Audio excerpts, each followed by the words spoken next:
Two. I'm Jeff Bell at For Whom J Bell Tolls. And I am Christian Williams at C. Williams NFL, and this is the Devy Royale. I do this day in and day out, all night long. Yeah. This is all I think about. This is all I care about. Y'all all I care about. Let's go, man, it's here. We televised, so you know we gotta show out. Yeah. They talking junk, so you know we gotta put them to sleep. Yeah. Let's go, man. Let's go. Don't play. We do this every day. We work too hard, day in and day, like I told y'all. They don't do what we do. They don't do what we do. They never done what we did.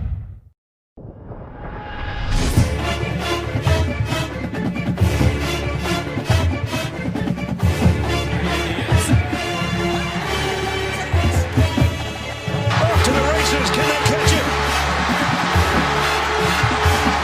No, they can't. Touchdown.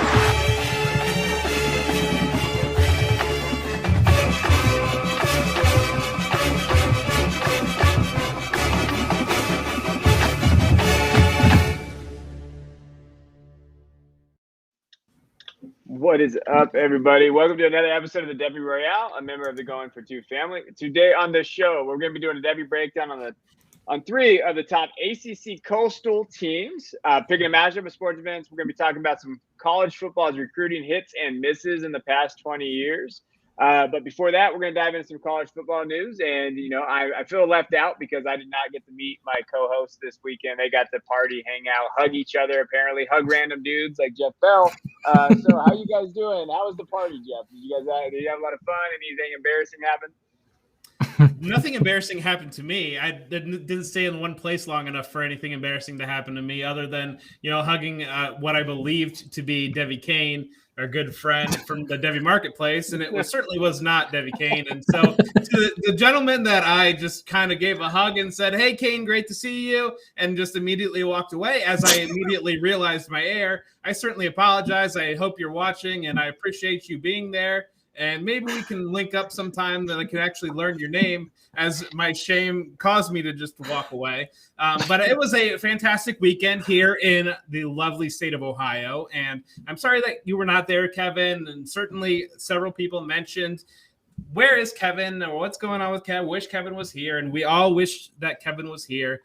We had a great time. It took 2 hours away for me to finally meet Christian, even though he lives 15 minutes away from my house. But that is what that is. But we'll get together a little bit more. We'll figure some things out. But I'm certainly happy to be here and happy to talk about some college football.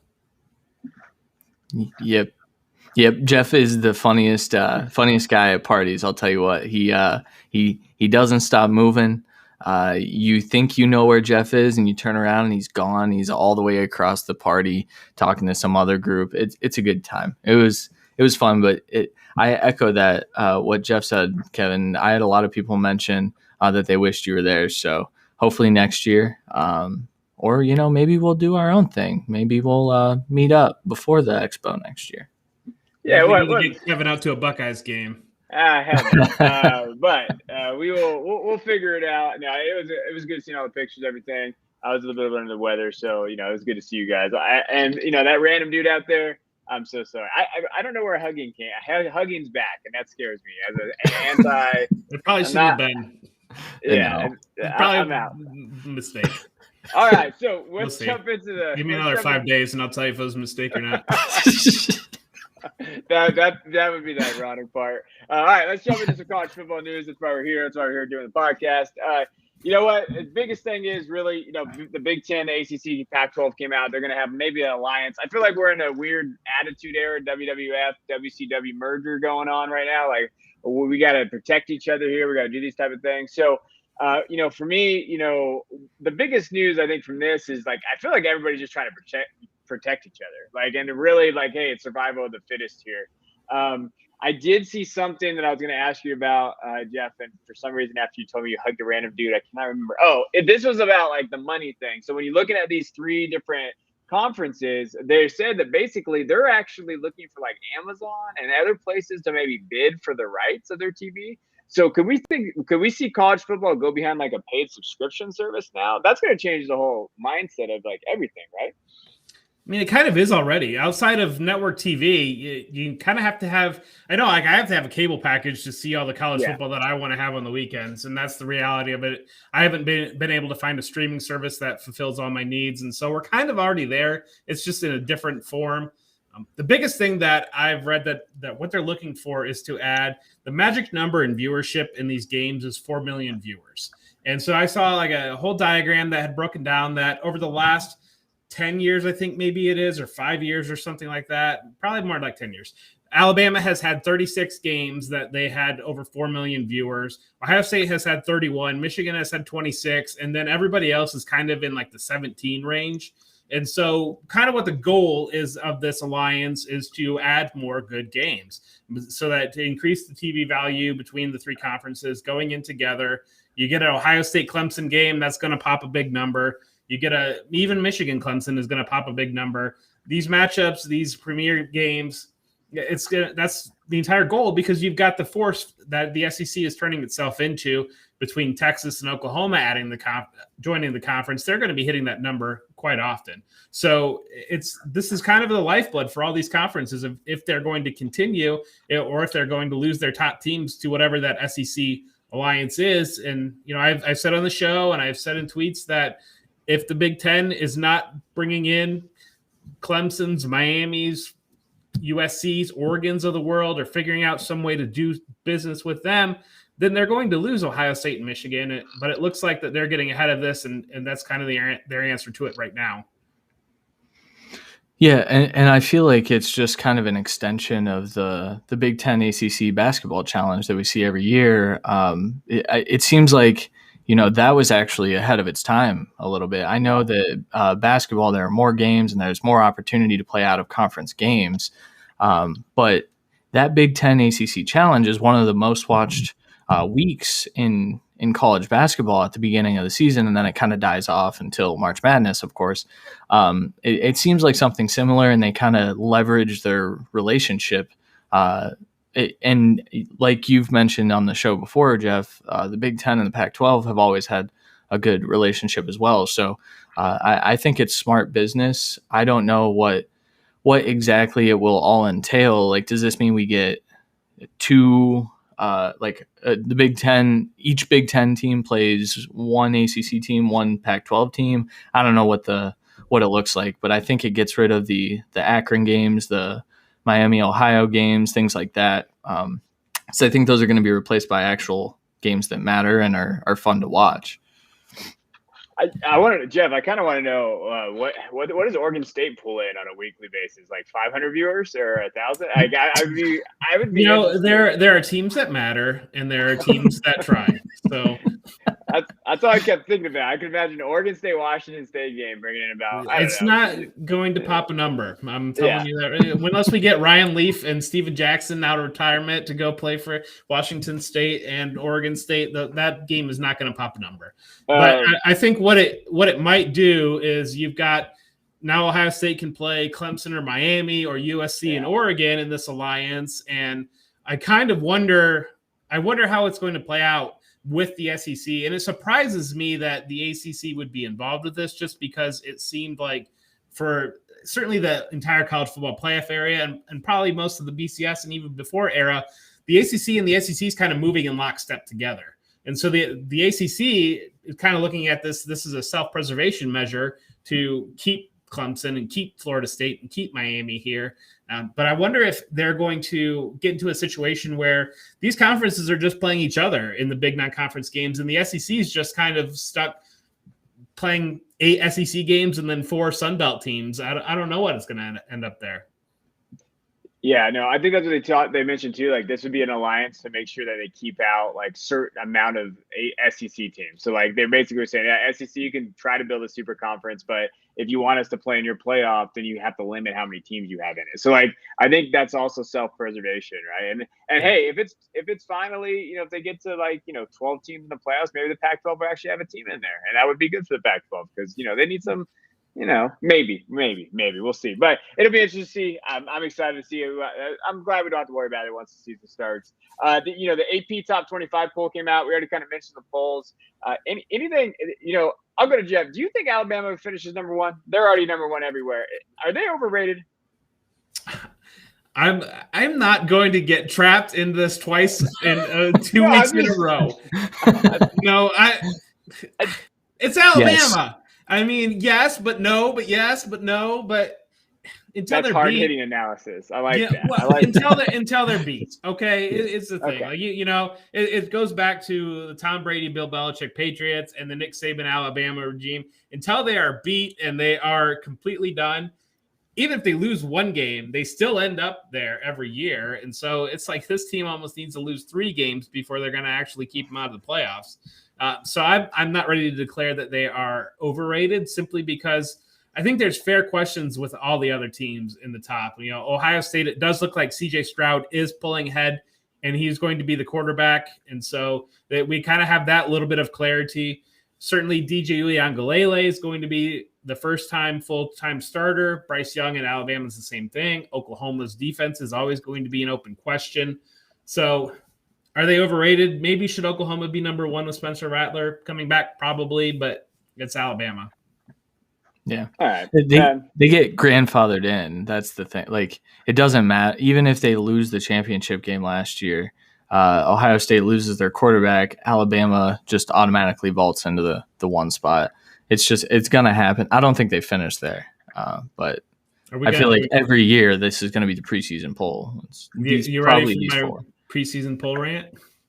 Sure. Go ahead. Yeah, let's hear. Well, here's the thing. So it's a self-fulfilling prophecy because these polls come out and the SEC teams are always low to the top 10 and low to the top 25. And so they start there so they can naturally get back there. So you got a team like Indiana goes 8-0. They're working from 19 and they're working their way up. And they don't even jump the SEC team when the SEC team loses because, well, they're already in front of them. So it becomes a self-fulfilling prophecy, and then it builds on itself. And then we say, well, the SEC, they beat 3 top 10 teams. And it's like you've got arbitrarily decided this is a top 10 team, and you're going to use this as a metric to decide who's going to be in the playoff. It's I don't know. Yeah. No, you're right. I hear you there. And what I was going to say is people have kind of gotten away from that when they say, strength of schedule, they beat 3 top 10 teams. Smart people are now saying, well, they were top 10 then, but they're not top 10 now. And the reverse is true as well, where, maybe Ohio State beats Indiana when they're at 20, but they finish in the top 10, and that looks a lot better. And smart analysis says that that's more impressive than someone beating Georgia who loses 3 games this year.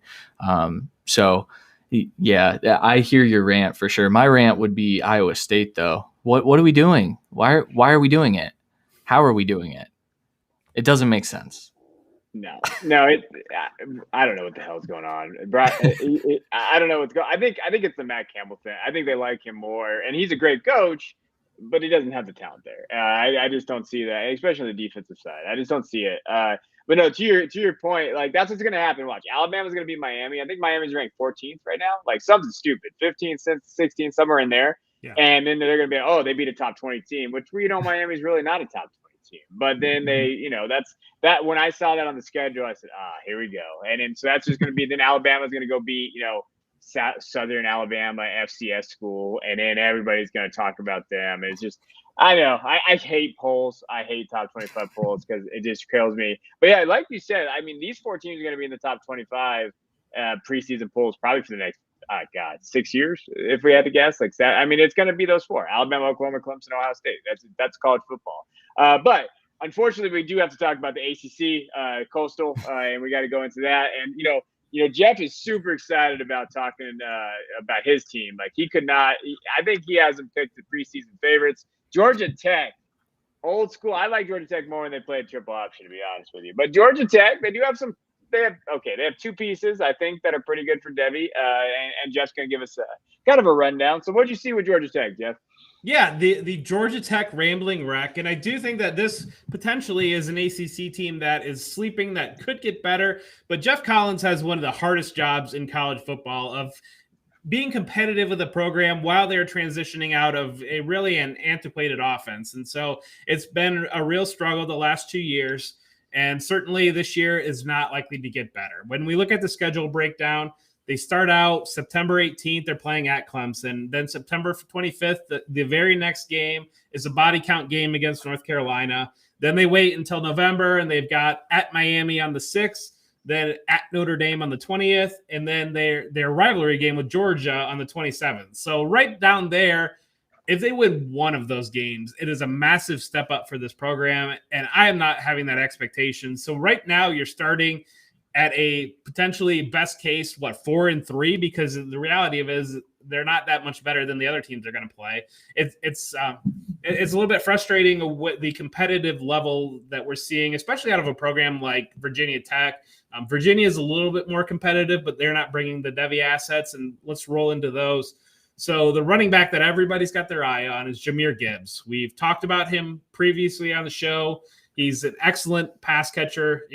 Maybe the best college football pass catching back. And so I think that's what brings a lot of excitement to his game. He combined for 760 total yards last year as a true freshman. So he's a pretty good running back. I think he's worth drafting. I think a lot of people have him in top 5, top 10 guys. So certainly take Jamir Gibbs if you're on the clock and he's sitting there and you don't know who to do. And then the other thing, the quarterback is Jeff Sims. And so Jeff Sims, he's 6'3". He's an athletic quarterback. He played as a true freshman. He brings that potential fantasy upside, but he's going to need to take some massive step forward before we're going to think he's really a Devy asset, because he was not good last year. And again, it goes back to the targets of moving out of that triple option. They don't really have a productive tight end on the roster. They lose Jalen Camp to the NFL, and he was their leading receiver last year. So they're really kind of rebuilding that receiving room and trying to transition into a more modern system. So I don't think there's very many sleepers worth mentioning on this. They're just not there on the talent level. And I think for their outlook is probably pretty bad. Okay. You guys have thoughts? I have a question for you, because Yeah. Jeff Sims, I've wrote about Jeff Sims in like the Devy preview. I thought him as maybe a sleeper. I know his accuracy was terrible, 54%. He had turnover issues. He threw 13 interceptions last year and all that. Can't Jeff Sims be Malik Willis? Well, he certainly can. And part of the problem that they ran into last year, they had a brand new freshman center, and they had him coming in. And so what they tried to do is run a hurry up, let's go tempo offense. And the personnel and the experience, the development just wasn't there. And they kind of had to transition out of that. And, if you're not very good and you're going very fast, then you give the ball over to the other team very fast and they score a lot of points. And I think Clemson had like 52 in the first half on them, and they just kind of stopped scoring at 73. And so they were running into a lot of problems with that. And certainly that could be great for college fantasy production if they're able to get that figured out, but they're not quite there yet. I don't care what you say. That is top-notch fantasy advice right there. He just broke down not very great, very fast, and score fantasy points. Like, that shit is what you come here on Tuesday nights for. It's true. It is. Hey, we're here, Jeff. I'm here with you on this one. Do you have anything on Georgia Tech, Christian? I don't know. They're there. They don't really have much there. There are people talking about Gibbs as better than Bijan. Yeah. I'm not there. I can see a world where I get there, though. And so that's significant, I think. Definitely, really, as much as I'm intrigued by Sims, the guy that I'm watching this team for is Gibbs. I'm not watching this team willingly unless I have to for Gibbs, though. I'm not gonna flip the game on. Probably, I'm gonna watch the highlights afterwards or the replays. So, yeah, pretty bad team.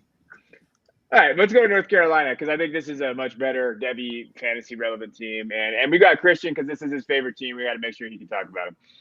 Yeah, someone asked me at the expo who I support, because I made sure to specify I wasn't an Ohio State fan, and I told them I picked North Carolina. It was Austin. Shout out Austin. So North Carolina Tar Heels coming off one of their better years under Mack Brown. Mack Brown has really built this program up. which is why there are so many guys that I'm actually going to touch on here. But first, their schedule.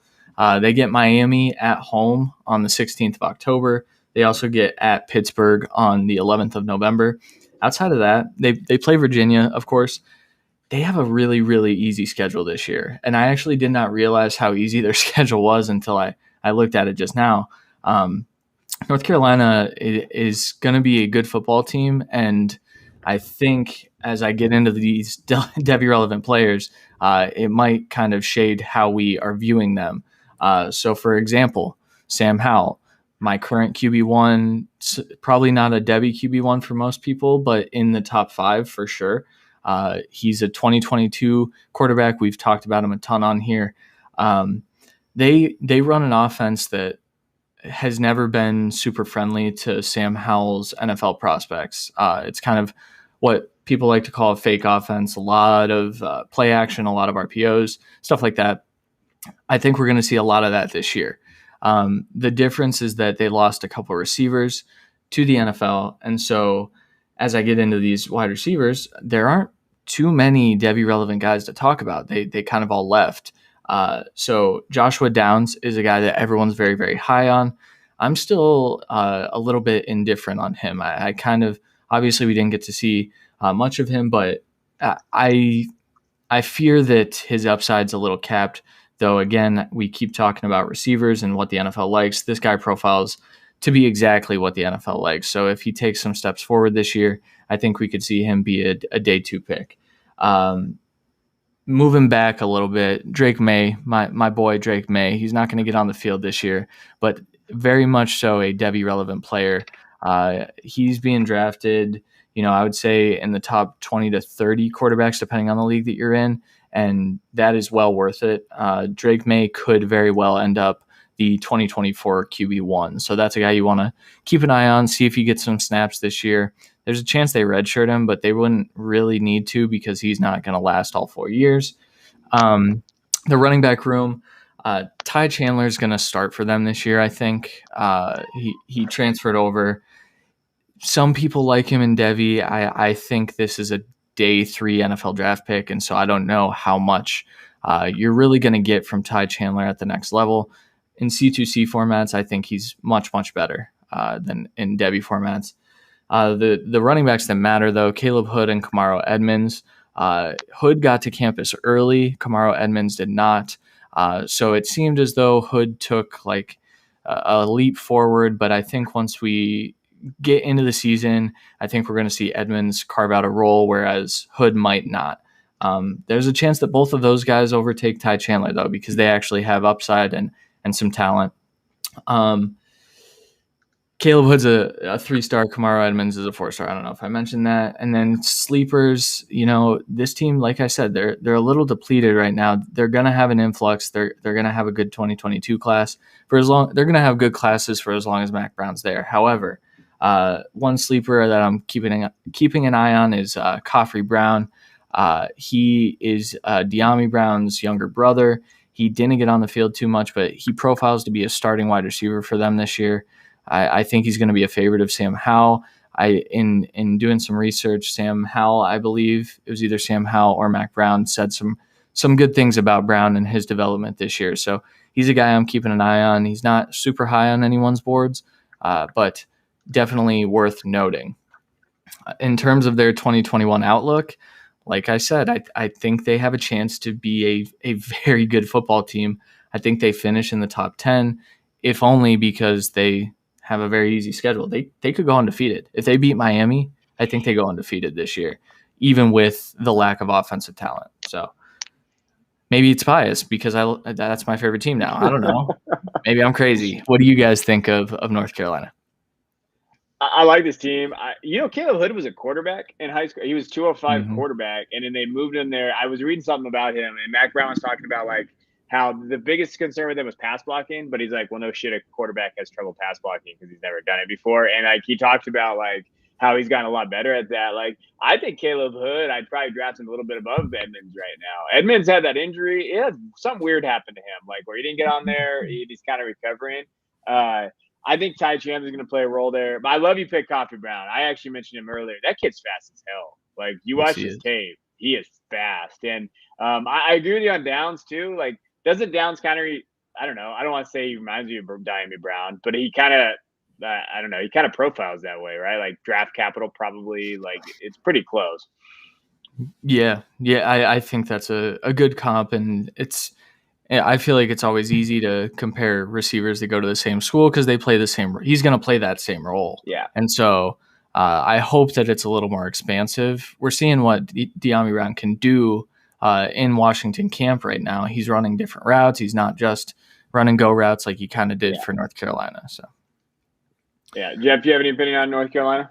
I do. So you look at this program right now, what Mack Brown is building and the recruiting classes that he's brought in, they're at a very unique point in their program building because the young players aren't quite ready yet, but they've got Sam Howell and they've got a beneficial schedule. And so it certainly has the stage set for them to, go undefeated and go into the game against Clemson and probably get their doors blown off. But, while they do that, you're going to get a lot of young guys that get a lot of valuable experience and they learn how to win. They learn how to develop and become players. And it really could become a springboard for this North Carolina program moving forward into the future. I think this is a big year for Sam Howell, right? Like he played fine last year, but not like there was games like early on it looked like he struggled a little bit, and like now they say his weapons aren't as good. So now what can he do? Like, and now with Willis coming around, Corral, these other guys, like he's been kind of the guy. Like we've seen this how many times? Like these guys that come and now you have to really show you what you can do. Rattler's there. Like you still have him above Rattler, Christian, or no? I do. And the reason I do is pretty much we haven't seen them play this year. If Rattler comes out and he takes steps forward, I think it's no debate that he's better just because he has more tools. But Howell, you're right. It's a big year for Howell.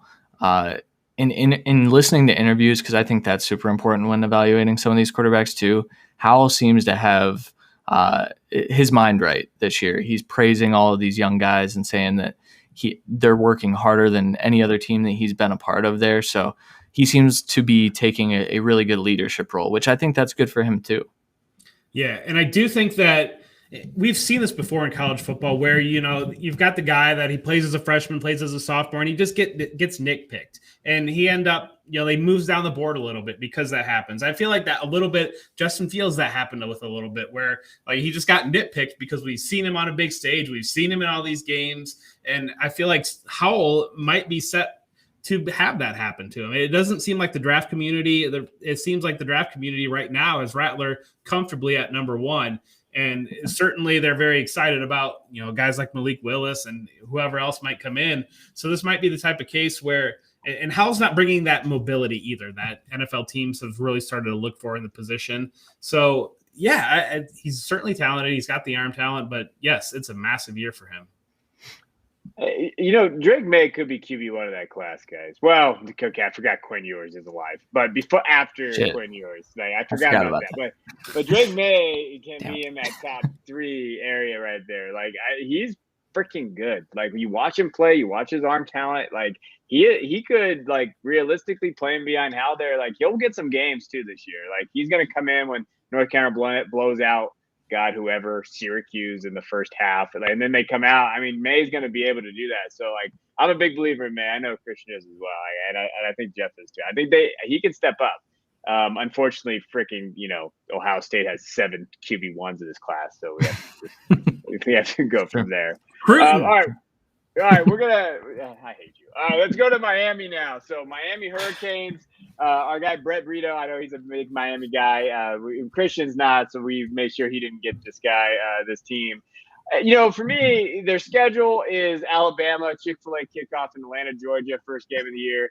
We'll see what happens there. I think that really sets a tone for them. If they come out and get embarrassed, I think that they could really struggle. Appalachian State, that second game, that's not a game that's just like ask Michigan fans. Appalachian State can win those games. They have a consistent program. They're right there with you. So they play Appalachian State. Then they go to Michigan State. And those are 3 very tough games. Like those are games that, they're going to have to come in ready to go. They could easily be, I can see them go 1-2. They maybe could go 2-1. I think that's best case scenario. I don't think that touching Alabama. So I don't know what that line is, but whatever that line is, I'm still taking Alabama. But after that, Central Connecticut, yeah, that's a win. North Carolina is there. That'd be an interesting game. Maybe if Derek King is there, and with his ACL, his injury, who knows where that's going to be. But after that, Florida State, those games in there, they're going to have an okay year. I kind of was looking at them projected. They're okay, but they're only going to go as far as Derek King is there and how well he's going to be able to play. And with that injury that he had, he looked good last year, and you saw him until he tore his ACL, I believe, against Oklahoma State in that bowl game in December. So he led Miami to their first 8-win season since 2017. But what is he? He's not a Devy relevant player to me. I don't think he's at all. But that dude's getting every freaking sponsorship he can get. That dude is out here slinging milkshakes, slinging all kinds of different stuff. So good for him. Shout out to hockey King pucks. There. Yeah, hockey pucks. For some reason, we're still trying to figure that one out. We don't necessarily know what's going on there. As far as like some Devy relevant guys, I really like Jake Garcia, young quarterback from California. Recruit. He was the QB8 of this class, 6'2", 195. The biggest things about him, and he won't play this year more than likely, but arm strength, he looked good in the spring game. You saw that on there. Intangibles, they talk about how he kind of checks those boxes. He was a very, very good player in California. He hasn't played because he transferred to Georgia to try to play because of COVID. They didn't let him. So he basically got a spring game. So he's got some development to do. Delivery accuracy, those type of things, he looks very good. Now, he's not a rushing quarterback. He's a very different quarterback than Derek King. So that offense will be looked different when he gets the head job. But I think he will. I know they have, I believe it's Tyler Van Dyke is there. So he's probably going to be the guy that steps up if anything happens to King. But I still like Jake Garcia. Their running back room is pretty loaded, but from all accounts, it seems like Don Chaney Jr. is really killing camp right now. And Dom came in as a running back 11. He's a big kid. He's strong. He's athletic. He's patient. He has good vision. Like, it seems like he's the guy to own in that Miami backfield. I'm a big Jalen Knighton guy, but his size kind of worries me a little bit. I know that they were talking about, like, where's he at with his size? Right, 194. Maybe if you can get up to 200, he's compact. He's quick. I think he's more of the lightning. Like, he's going to hit those holes. He's going to have those big breakaway plays. But I do worry about kind of who that's going to be there. I know that Cameron Harris is there, but he hasn't really done much. I don't think of him as like an asset to me, as a Devy asset. I don't think he's Devy relevant. I do think Chaney's a value right now, though. As far as receivers go, Charleston Rambo from Oklahoma seems like he's probably going to be the wide receiver one there. Maybe that receiver room is interesting. As you're going through, who's there. Rambo 6'1", 185. Never really did much at Oklahoma. He had 24 starts. He had 1,100 yards. I mean, that's, I can't say that's not a lot. I've never had that. 9 receiving touchdowns. Like, he did okay, but he didn't really hit his ceiling of what people thought he was going to be. But I could realistically see a guy like Rambo being that guy that really kind of has that wide receiver one, like, type air with Miami. And then maybe we're talking about him as being like, like Nico Collins. Like, he's not as big, but just that guy that kind of comes out of nowhere. Maybe he'll get drafted to a team. Will Mallory, tight end, he'll be okay. Backed up Brevin for a while. Some people really like him. I'm not on the train of like being a top tight end asset. I actually like his backup, Elijah Arroyo. I put him down as a sleeper for tight ends. He could be definitely a legit sleeper, especially once Mallory leaves. He could be there and step in. He's very, very talented, and he's there. I know that he had a team rule violation, so that's definitely going to hurt him a little bit to go there. But the kid that I think I put as a sleeper for me, the wide receiver position, because that wide receiver room is so open, his name is Romela Brinson. So he's a freshman, incoming freshman, 6'2", 180. He's athletic. He has yak ability, deep threat. He's a red zone mismatch. He's super, super athletic. 50-50 balls. He goes up and gets it. Good catch radius, eye discipline. Terrible route running, though, and very bad release. So those are two things that he's got to really work on. There's a reason why he's such a deep sleeper as far as you go. But he's a size guy. He's a speed guy. And he has a wide open depth chart room. So who knows what's going to happen to that depth chart. So keep an eye on Romela Brinson for Miami there. As far as the outlook goes, I think 8-4, 8 wins, 7 wins, probably around there. I don't see anything more than that, less than that. But I do think that they have some pieces like Jake Garcia, Romelo, Charleston Rambo, Don Chaney. Who could they be there? So, like, okay pieces, but nothing that really pops for me as far as just who they are and what they go. But and we've already talked about Derek King as being like an NFL guy. I know we don't think he is at all. I don't see that going on. But anything at Miami, Christian, that I missed, or maybe that you liked about it?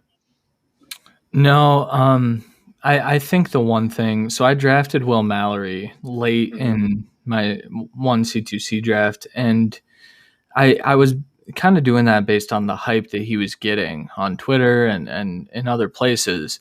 And then I studied him, and I was pretty disappointed. And I'm very disappointed because he's my tight end 2 this year in a 2 tight end starting league. I don't know how much they utilize him. He's not what Brevin Jordan was, and he's not going to get that type of work either. So I'm kind of intrigued to see what they do overall with the tight end position. Yeah. The other thing, when I know that De'Aaron King is supposed to be ahead of schedule on his ACL, but the timeline still is not making sense to me. Some people think that he could be ready for that week 1 game, but that would put his recovery time at less than 9 months, right? So the bowl game was in January when he tore his ACL. So we're looking at what, 9 months? Is that Odell Beckham didn't even do that? I mean, Odell Beckham kind of did that actually, but I mean, that's Odell Beckham. That's one of the best athletes in the NFL. Do we think that De'Aaron King is going to be ready week 1? Jeff, do you think so? I have not heard that he's not going to be ready. He's certainly busy. He's a busy dude that's getting some stuff done. I don't know. Yeah, I would say no, actually, because I have him on my C2C of Death Squad. And so I'm telling you right now that I've got a Miami stack on that team between De'Aaron King, Jalen Knighton, and Charleston Rambo. So there's your advice right there, that Don Chaney Jr. is going to be the guy to grab. Jake Garcia, I expect a full-blown breakout. And probably Romela Brinson as well will probably break out if I were to tell you one way or the other to go. It's true. Well, I did read like an article today because I was looking this up, and it said De'Aaron King fully vaccinated, ready to take that first hit against Alabama. And I was like, okay, well, that you might need something more than the vaccine because he's gonna do, if that's his first like actual like game speed getting popped in the mouth. I'm smashing whatever the line is on Alabama, because that's just gonna be, come on, man, like that's just not fair to this kid. Like no. That's going to be a top-level defense, top-level defensive line. Like, we could realistically see 3 or 4 interceptions in the first half if that's the first action that he's going against. It seems like he's go, though. Everything I read, it's a go. It's a go. He's going against Alabama. And that's a business decision you got to make for yourself a little bit. Like, you're going to go against Alabama first game. Because, if he has a terrible game, NFL is done. You know, even if we think he's not, like we do, like, if it's a bad game like that, there's no NFL for him. Why do you think he's just signing sponsorships right now? He knows what he's doing. It was also a business decision for him to play in that bowl game that he tore his ACL in. Like, I get the competitiveness, but if he knew he was coming back for a year, I always come back to that. I question why he put himself out there that game, but it is what it is, I guess. Yeah, but hey, other than that, like you said, Mallory is going to be an interesting guy. And as long as you didn't have anybody that Jeff drafted, you should be fine. And that really hurts me that you have Knighton, though, because I like Knighton. Now I got to go trade all my Knighton. Kiss of death in him. And Charleston Rambo, I think, probably would be productive, too, but he has got the hex. Well, maybe just go give him a hug. All right, we are on the Sportsbook Rundown. So, Jeff, tell us what we're going down with the Sportsbook Rundown, and we're going there. And, hey, we only got one more week before we can actually talk about real football games. Like, we're going to talk about real football games next week, but we can actually analyze real college football games in 2 weeks. So excited. All right, Sportsbook Rundown. Yeah, so this show is broken into 3 different games, and the first game is the Sportsbook Rundown that Christian is actually going to introduce and run us through the games. And, of course, if you win – the 3 games, you get the turnover chain of immunity. And if you lose, we go to the bucket of death. And I think we're really going to start to kick the bucket of death into full blown once we get some real college football games. You know, it's been a staggered start. But Christian, why don't you take away on the Sportsbook Rundown? Yes. So the first thing, the robot did its job this week, and Kevin is up 1. He takes the first chip. He, I think, beat me by 1 and Jeff by 2 in last week's. We picked only NFL preseason games, and that's what we're going to do today. So the first game that we are picking is Eagles at the Patriots. The Patriots are 1.5-point favorites. Kevin, who are you taking in this game? I like you to know I never won this before. I don't think this entire time. So I'm going to feel a little good about this because I won last week. I'm going to go, you know what? Jalen Hurts needs some work, but I'm going to go Pats. I'm going to take the Pats because I believe in my boy Mac Jones. Okay. So there's 3 preseason games this year instead of 4? Yes. Is the next game the dress rehearsal game, or is this like the? So from what I've read, these are the dress rehearsals. But also from what I've read, some teams are just saying we're not doing a dress rehearsal. We didn't do one last year at all. So yeah, I've seen a lot of players not playing, but the guy that was playing, I think that the Patriots are going to win because I guess Mac Jones looked okay the first week. Oh, that pains you, Jeff, to say that out loud, huh? That pains you a little bit. Well, he looked okay. He looked like a little pop gun that you could just move the chains. Come on. I mean, I don't put him on my dynasty team and expect that this guy's going to be quarterback 1 in the future in fantasy football, but he's going to be out there. Well, he's on my dynasty team as a QB1, Dick. So I appreciate you giving you're me probably that bad. out there. Your team's probably bad. I'm sorry. I'm sorry you had to learn this way. Sorry you had to find out this way. Okay. I love it. Okay, I'm picking Philadelphia. I didn't want to, but you guys kind of forced my hand there. I have to go a little different if I want a chance at this. So next game, Kansas City at the Arizona Cardinals. The Chiefs are 2.5-point favorites. No reports on who's playing in this game yet. So I'm just going to take the Cardinals. I'll take the Cardinals. Give me the points. Give me the Chiefs. This is the one that is the point spread why Kevin won last week? Because I think I added up and I didn't count the point spread. I think so. It was on the last game he pulled away. Man, I was hoping you guys would dictate who I was picking for this one. I'll take the Chiefs, I guess. Can you guys all stop drafting McCole Hardman? For the love of God, would we stop making McCole Hardman a thing? I am so over it. I don't know if my co-hosts are, but all you all out there, stop making McCole Hardman a thing. I'm done. I quit. I have him on a dynasty roster. I'm not really pleased with it. I do too, somewhere. I'm in so many damn dynasty leagues, but like actively trying to draft him as like thinking that's like a good idea. Just stop it. I hear you. Okay. So I took the Chiefs. Next game we have Bills at Bears. Bears are 5-point favorites. Yeah, that's the Mitch Trubisky effect right there. Kevin, who are you taking? I'm taking Trubisky in a revenge game, baby. Give me Trubisky going against his Bears. You know why they're 5-point favorites? Because the man who made his historic debut last week against the Miami Dolphins is going to be playing the majority of this game. He looked exactly like Justin Fields would look on an NFL field. He looked phenomenal, and he's going to play the entire game, and he's going to win with the Bears. Yep. I would be a traitor if I didn't pick a Justin Fields-led Bears team against what will for sure be Buffalo backups. I don't think we're going to see too many of those guys. Trubisky revenge game is fun. I want to watch this one. I don't know if it's televised or not. But all right, next game, Dolphins versus Falcons. Dolphins are 5-point favorites too. Jeez. I do want to say there is an interesting revenge angle in the Bills-Bears because Jake Fromm is on the Bills and Justin Fields is on the Bears. So, and That's Jake fun. Fromm sounds like he's headed off the roster. So it is kind of fun. Good job, Kirby Smart, dumbass.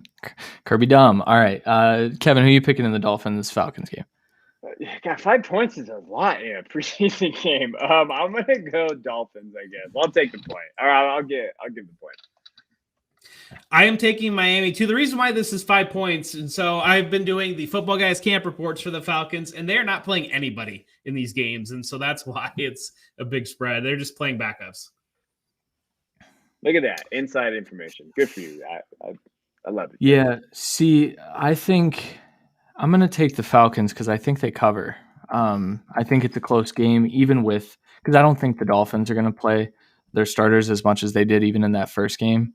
Maybe they do, but they're kind of depleted all over the place too. Their wide receiver room's a little weird, so I'll say the Falcons cover. A 3-point game is what I'll take. All right, next game, Detroit at the Steelers. The Steelers are 5.5-point favorites. We're glad to see that Chase Claypool is okay. He had a kind of scary camp injury today. I don't like him, but I like him for fantasy. Kevin, who you taking, Lions or Steelers? Hey, give me the Lions. Steelers, stop playing all your dudes, damn it. I don't want anyone to get hurt. So Lions, give me the Lions. I'll take the Lions in this one. Steelers, I'm not sure why I picked the Steelers to lose to the Eagles in week 1, probably because I figured it was all backups. But, organizationally, these are two teams headed in completely different directions. Yeah, I'm going to take Pittsburgh because I think Tomlin's dumb enough to run Najee out there again for a full quarter and a half or whatever the hell he played. Tomlin's an overrated coach, but that's a conversation for another day. So I'll take the Steelers. All right, next game, Titans at Bucks. Bucks are a 1-point favorite. I assume this is going to be a lot of Kyle Trask. Brady is not playing. We do know that. So, Kevin? Yeah. Give me the Titans, I guess. I can't bet on Kyle Trask. I know some of you guys like Kyle Trask, but I'll take the Titans. Blasphemy, sir. I certainly have never told you that I like Kyle Trask, and I'm going to take the Titans. Yeah, I'm going to make this one a clean sweep without Brady. And, that Bucks offensive line actually didn't look very good. Brady took a sack in that first game that they played. So I assume that we're going to see a bit of Darden and Tyler Johnson and whatnot and a lot of Keyshawn Vaughn. So I'll take the Titans no matter who they play. So Colts at Vikings. Vikings are 2.5-point favorites. I think Easton's getting the start again. Kevin, who you taking? Give me Easton, baby. I'm going to go with the Colts just because I think they have to play their guys more. They're going to have to try to get that quarterback situation figured out. I'll go with the Vikings because Kevin picked the Colts. Okay. And I am going to go with the Colts because I think Kellen Mond actually sucks from what we've seen. So, which, yeah, a lot of people could have said that, except for Chris Sims. Shout out Chris Sims. All right. So, yeah, I took the Colts. And that's the last game. 7 games this week. We'll see who wins. These are way more fun than picking Olympic swimming. I'll tell you what. Yes. Can't wait until it's actual college football, though. Imagine that, a football podcast that enjoys picking football games. Yeah. All right, let's go to prospect poker. The rules of the game are simple. We toss 3 cards in the river, we play poker, and then but before we up for cards, we're going to discuss certain things. This one we're discussing today, which we're going to look at some recruiting hits that slip through the cracks, some guys that say, hey, man, underrated recruits out there, and then some misses that we've had, some high-profile busts that we've had through college football. So let's go. So, why don't you flip the cards right now on the turn? We have a 2 of hearts. Oh, great. A 5 of hearts. Oh, here we go. 4. So we got a straight out there, maybe. Christian, why don't you give us a recruiting hit? Someone got to slip through the cracks and now was a good recruit. I went with Shaq Barrett for this one. So we just talked about the Bucks. When I looked up, I was thinking, what are some guys that kind of defied all the odds? Shaq Barrett came to mind, and then I looked it up, and some sites didn't even have him ranked with a star rating, specifically to 24/7. I saw some places had him as a 2-star, and Shaq Barrett really had trouble sticking in the NFL for a few years as well. So the just absurd level of production that he's had the last few years has been a treat, and good on him. He just got paid a ton of money, and I'm sure he's going to get paid a ton of money again. So that was my favorite one. Christian's flipping up an ace. Okay, right. So my guy was sticking with the pass rushers, Khalil Mack. And so Khalil Mack, he slipped through the cracks, and I believe he just kind of transitioned into his body when he went to the University of Buffalo. And certainly we know what Khalil Mack is now, and it's just a testament to his continued development, his continue to work on his craft, and it's just it was very entertaining. It was one of the few times that I watched an opponent come into Ohio State Stadium and simply dominate the Buckeyes, seeing him at Buffalo, and certainly the Buckeyes won no problem, but Khalil Mack was a problem, and since day one, and so it's great to see him hit and pop. Ooh, 2 pair. Okay.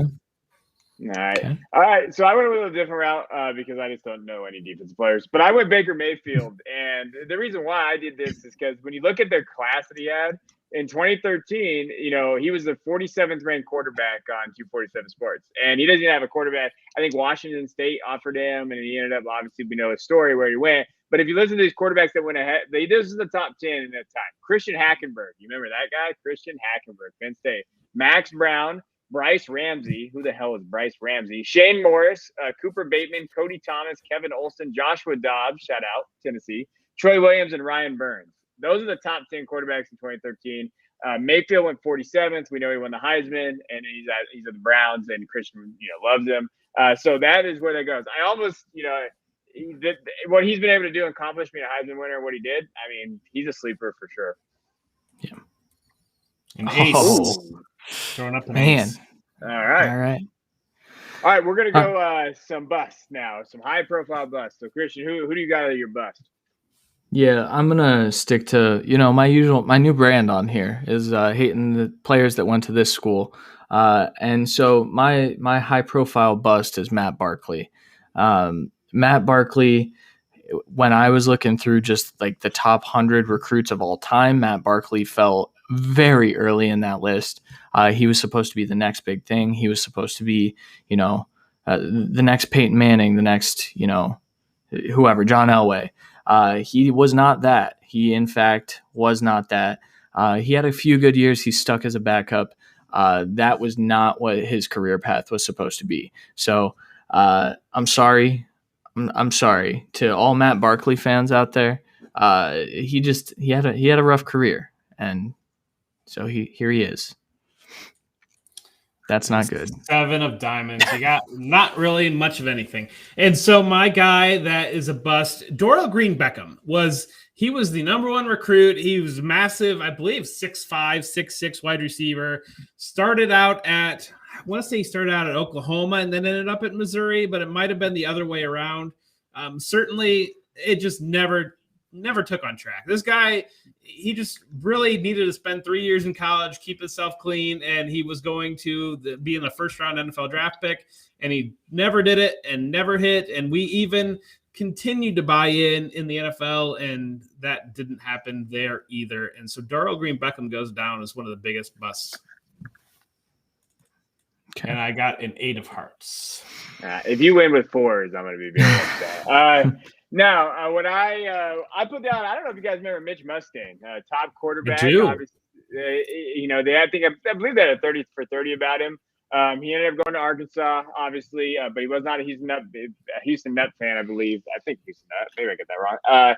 But he was not there. He ended up going to Arkansas. He played that season, and then he ended up transferring. He went to USC. He sat out a year, and he just never really recovered. And he was one of the best top quarterback recruits in the country. And he ended his season in the Arena Football League, the San Antonio Talents. That is not where you think a number 1 recruit like him would go. The SaberCats out here in San Jose.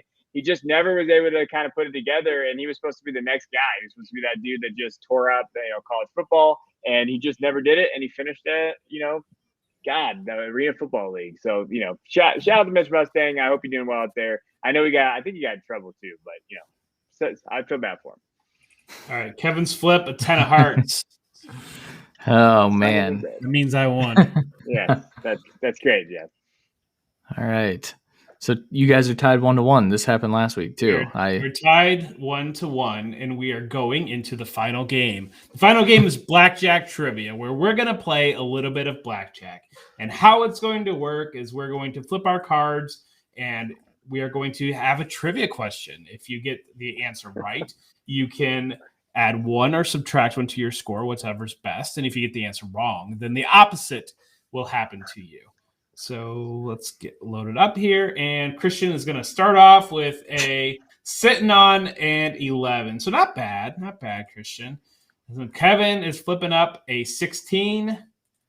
And I'm sitting on 2 jacks, sitting on 20. All right. Let's go, Christian. All right. Someone hit me with a question. Kevin, hit me with a question. Go on, Jeff. We gotta figure this one out here. Sorry.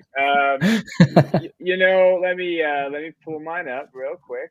I can do a question too. We'll get one real quick. All right, you know what? We're gonna go old school here. You'll be all right. I think. I think here. All right. So this quarterback, I believe he's a Hall of Fame quarterback. I wanted to get a Hall of Fame quarterback question here since you guys are set the Hall of Fame. But he's a left-handed quarterback. So he was a left-handed quarterback, and he was a Cincinnati Bengals quarterback in 1984. And he was an announcer. I should know this, but I don't. So I'm just going to. He played for the Jets, and he played for the Cardinals as well. Boomer. Oh, Boomer. I never watched Boomer play. He was left-handed? Didn't know that. Yeah, he's Fun fact. Boomer Esiason. That's I good. didn't think that question. Yeah. I couldn't say Steve Young because I feel like. Yeah, I would have gotten that. All right, Christian's tossing up a 6, so Christian's going to have to hit again. Yep. I request a modern day question, please. All right, my bad. The first thing. I'm trying to find some good questions. This is debacle. This is just straight debacle here that we got going on. All these things, you have to answer the questions first to find out the answers, and so that's just not great. That's not good. You're gonna get a virus on the sites that you know. I know right these now. websites that I'm trying to just get an SEC trivia or an ACC trivia question Actually, about. I got one. Trying to keep the theme of the show. All right, I'm ready. I got one for you. So this is 2020 NFL draft. Who was the first lineman taken? The first offensive lineman taken? Yep. Andrew Thomas. Yep, you got it right. Andrew Thomas. The worst one of the bunch. You busted anyways. All right. I did. Yeah. All right. I have a question. I have a question for Kevin. Yep. It's a name this player though. So this player set a franchise record. This player is a running back. This player set a team franchise record during his rookie season and finished as a fantasy top 10 running back. It did not happen in 2020. I'll give you that hint. Can you restate the question? Okay. This player set a franchise record for rushing yards, and he also finished in the top 10 in fantasy within the last 10 years. And he was a rookie? He was a rookie. There are probably multiple answers. Well, Zeke's got to be up there, right? Zeke? It's not Zeke. It was Smith. Can I guess? Yeah. Is it Saquon? It probably is, but the answer that we were going for, this is like one of those really hard school tests. No, the answer was Trent Richardson. Trent Richardson finished as the RB9 his rookie year, and he set the Browns rookie rushing record until Nick Chubb got there. So, and what it was supposed to be was comparing him to Jonathan Taylor, just to be an asshole. But whoa! We just went on the deep end right here. Whoa! This is a family show. Christian. Yeah, you're right. We need a beat button. So that means that I am yet again the show champion. Yeah. Isn't this all right. three or four in a row, Jeff? This is 2 in a row, I believe. Oh, okay. I thought you won. All right. So let's, before we do a little bit of FaceTime, because we always forget to do this, and not like this is really a matter because we're really going to do these, but so Kevin is getting the Eagles. All right, great. I hate the Eagles. Christian is getting, yes, Kevin, very on brand. Christian has got the Colts, the Fighting Jacob Easons. Okay, so a little bit of FaceTime. So I just want to say thank you all for coming to my state of Ohio. I think that I had never really spent a lot of time in Canton, and I think Canton showed up very well.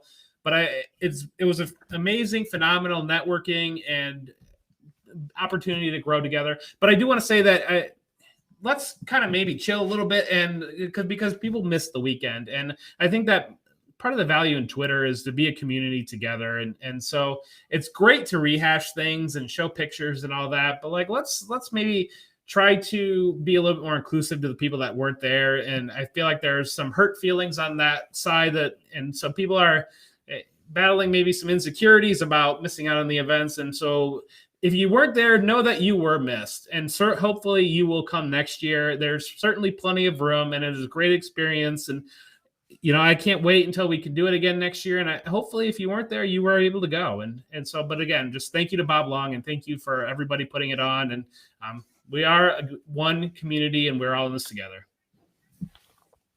Yeah, I mean, I didn't go, but I'm not like that. I'm glad you guys had fun. Yeah. The thing I want to branch off of that is, if you're a consumer, you are more than welcome there. I know that was a debate the week before, and I'll tell you what, Sunday was meant for consumers. That was not really for analysts. No offense. If you enjoyed it, that's great. But that event is for consumers. So if you're a listener and you are trying to get into fantasy football and just playing with your buddies, please come to the event, because it will be beneficial for sure. So next week we will be back again, August 24th at 9:30 on the Going for Two network. Be sure to catch us in that family of pods. We are there in Apple, and we can come to our YouTube as well. Until then, I'm Kevin Coleman at DuBois_22.